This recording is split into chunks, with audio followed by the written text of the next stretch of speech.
Hypothalamus কোন pituitary hormone সংরক্ষিত রাখে? হাইপোথ্যালামাস সংরক্ষিত রাখে কি কি? দুটো হরমোনের কথা কিন্তু তোমরা খুব মন দিয়ে শোনো। দুটো হরমোন কি কি না, একটা হচ্ছে এডিএইচ আর একটা হচ্ছে অক্সিটোসিন। তাহলে এখানে দেখো কোনটা রয়েছে, এডিএইচ, অ্যান্টি ডাইউরেটিক হরমোন, যেটা যার ফুল ফর্ম। ঠিক আছে, তাহলে এডিএইচ হরমোন সে কী রাখে? সংরক্ষিত রাখে। ফুল ফর্মগুলো কিন্তু তোমাদের পরীক্ষাতে আসে। এখানে যেমন টিএসএইচ দিয়েছে, টিএসএইচ অর্থাৎ কি thyroid stimulating hormone, STH somatotropic hormone. এই ফুল ফর্মগুলো কিন্তু তোমাদেরকে মনে রাখতে হবে যে কোনটা কি ফুল ফর্ম, সেগুলো কিন্তু একটা খাতাতে লিখে বারবার প্র্যাকটিস করে মনে রাখার প্রয়োজন রয়েছে, না হলে কিন্তু পরীক্ষার হলে গিয়ে পারবে না।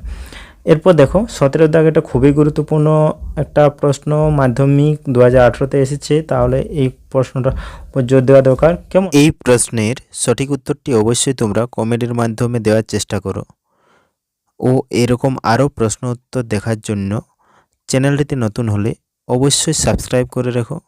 ভিডিওটি ভালো লাগলে অবশ্যই একটা লাইক করো ও বন্ধুবান্ধবদের সাথে শেয়ার করো।